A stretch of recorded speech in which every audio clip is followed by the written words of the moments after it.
Picture this, you're at your shop or office, and suddenly you need to be in another city, right now. You step into a futuristic chamber. A blinding flash lights up the room. In an instant, your body disappears completely. Before you can blink, you're standing at your destination. Sounds like Star Trek, right?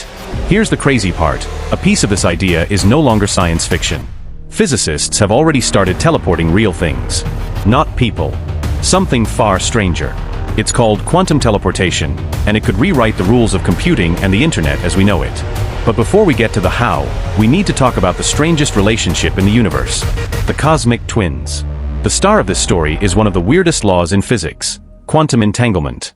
Imagine you have two dice. Normal dice, rolled separately, give random, unrelated numbers. But entangled dice are different. Roll one in New York, roll the other on the moon, and the instant you check the first one, you already know what the second one shows, even though neither die had a fixed number until the moment you looked. That's not a perfect analogy for the real physics, but it captures the eeriness. Two particles, created together, share a single fate no matter how far apart they travel. Measure one, and the other state is locked in, instantly, across any distance. Einstein hated this idea so much he called it spooky action at a distance. He spent years trying to prove it was wrong. He lost. But here's the part most videos get wrong, and it's important enough to pause on. This does not mean particles are secretly texting each other faster than light. Nature has a hard rule against that. To actually transfer usable information, scientists still need a normal light-speed signal traveling alongside the entanglement. Entanglement makes the transfer possible. It doesn't make it instant. Keep that in mind, it'll matter later. How do you actually teleport something? So how does this weirdness turn into teleportation? Here's the basic recipe. Scientists take a pair of entangled particles and send one of them to a distant location, call it point B, while keeping the other at point A. Then, at point A, they take a third particle, the one whose state they actually want to send, and perform a special joint measurement on it together with their half of the entangled pair. That measurement does something remarkable. It destroys the original particle state at point A, but the information about that state reappears in an entangled particle sitting at point B, once a quick classical signal confirms exactly how to reconstruct it. Nothing physically flies through space. No particle rockets from A to B. What moves is the information, the exact quantum recipe needed to recreate the state somewhere else. That's why it's called teleportation, and also why physicists are careful to add, nothing is popping out of existence and rematerializing like in the movies. It's a handoff, not a jump. In late 2025, a team at the University of Stuttgart pulled this off using wavelengths compatible with existing internet fiber optic cables. The teleportation worked with 72% accuracy, comfortably above the 67% threshold needed to prove the effect was genuinely quantum, not just an ordinary data transfer in disguise. Around the same time, an international team including Paderborn University teleported a photon's polarization state across a 20-pin airlink in a real city environment, hitting 82% fidelity, the highest achieved between independent quantum light sources.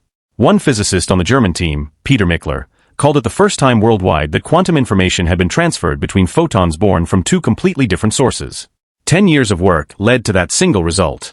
Reality check though, this only works a few times per hour, and it requires cooling equipment down to minus 267 degrees Celsius, nearly absolute zero. We are nowhere close to a plug-and-play quantum internet.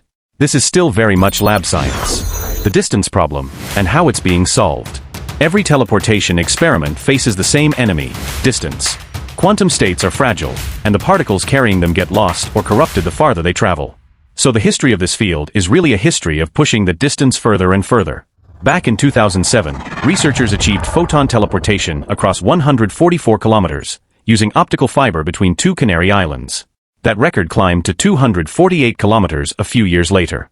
Then scientists took the experiment off the ground entirely, using satellites to relay entangled photons, reaching over 1,200 kilometers. Space-to-ground quantum networks have since been demonstrated across more than 4,600 kilometers. And it's not just point-to-point anymore. In 2026, researchers tested a 3-node quantum network running across existing fiber optic cables in New York City, using a technique called entanglement, swapping to link separate quantum connections into a small working network, a rough first sketch of what a citywide quantum internet might look like. Why any of this matters?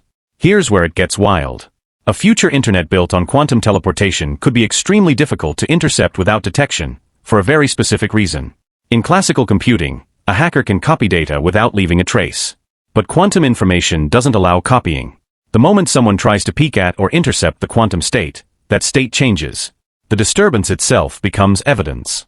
In other words, The very act of spying could expose the spy.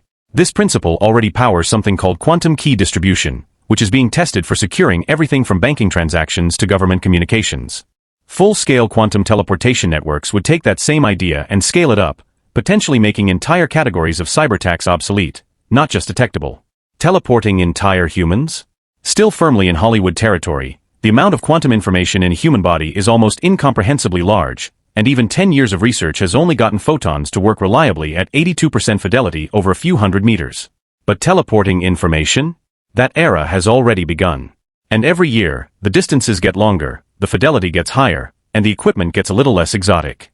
We're moving toward a future where distance matters less and less, and where security isn't just enforced, it's built into the laws of physics themselves.